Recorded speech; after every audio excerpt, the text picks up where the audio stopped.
Hello there and welcome back to Crafty Concepts with Erin. This is day 3 of our Halloween card series. For those of you who've been following along, you know we've been having a lot of fun with Distress Oxide inks, and we're going to play with these two little ghosts and create this spooky card. Check out that background. We are going to create this look with water and a stencil. So before I begin, I'm going to lay out my all-purpose mat. This is a non-stick mat. It's awesome for messy projects, anything mixed media. It cleans up really nicely. So we have this black soot distress oxide, and we're going to go what they call direct to paper. Literally just swipe that ink pad across your piece of cardstock. This is a very quick technique and obviously very easy to do. A little tip for you, I have this Post-it removable tape.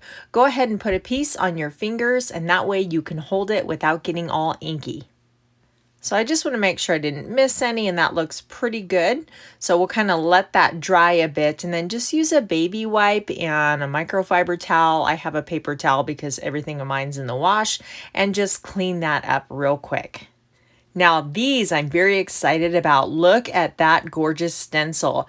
There is also this little heart pattern here, and then we have a floral, and this all comes in one pack, and these are 12 by 12. You can find these in the core catalog towards the back on page 81, and this is Stencil Pack 1 that I just showed you, but there are 3 packs altogether with different patterns to choose from. So I'm using this gorgeous mandala, and I'm literally going to spray it with water. I'm putting a pretty generous amount of water on there. And now I'm just going to quickly take that same paper towel and dry up my mat just to keep it tidy. Put down our inked up background, and I'm just going to eyeball this just, with that circle in the center there, and lay it down just like that. Now I'm going to take a paper towel roll and just roll it across. This is pressing it down and soaking up any water that's going to squeeze out from under the stencil. Now when we lift it up, you're going to see how the water reacts with that Distress Oxide ink. It literally oxidizes it and lightens the color. How cool. I want to layer this on a piece of cardstock. Now, if you check it out, you'll notice that one side is lighter, the other is darker. It's like having 2 colors of cardstock in one sheet.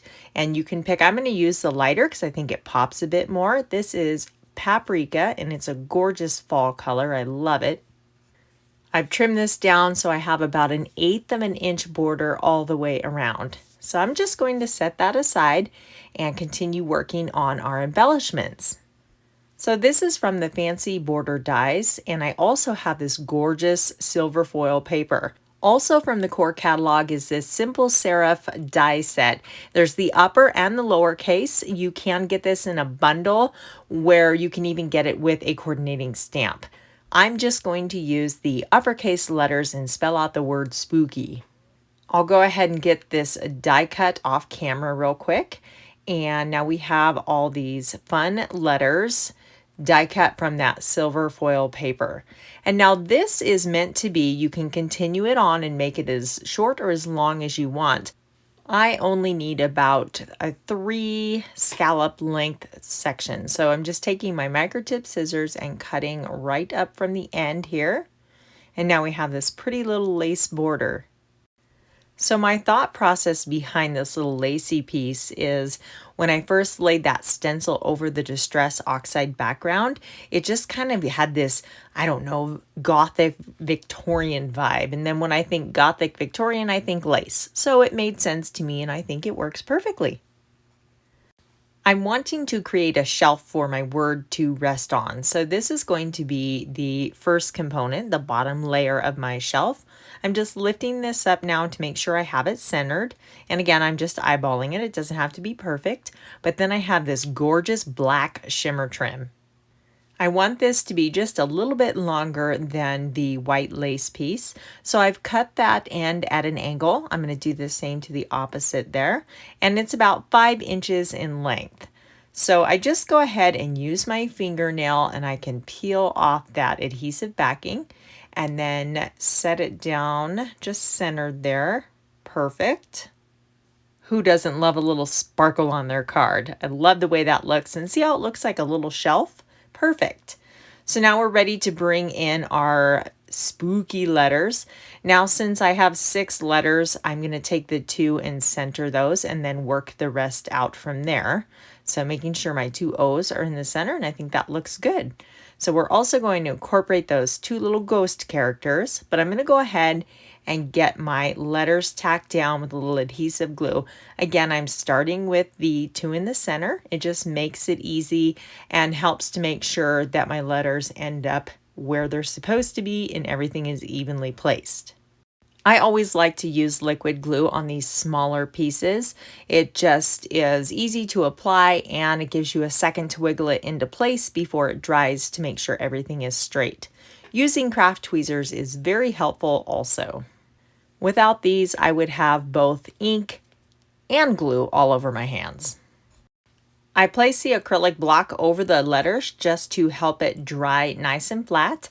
And now I'm taking the Distress Oxide ink in pumice stone and I'm going to put a little just shadowing kind of halo effect around the outside of the ghost. Now these 2 cute little ghost characters I have cut out on my Cricut from the Complete Creativity collection. There's a little bit of something for everything in that collection. I highly recommend you check that out. Here's the layout right here in the upper corner where they came from. And then I forgot I wanted to tuck this little ghost under the S. So I just used my spatula to lift that up. It wasn't totally dry yet, so I had time. And then for this little ghost, I'm going to use some adhesive back foam. I want to pop this little guy up and give him some dimension. And I'm going to put him on the opposite side of the card like so. This helps kind of move your eye across the card and just add some balance.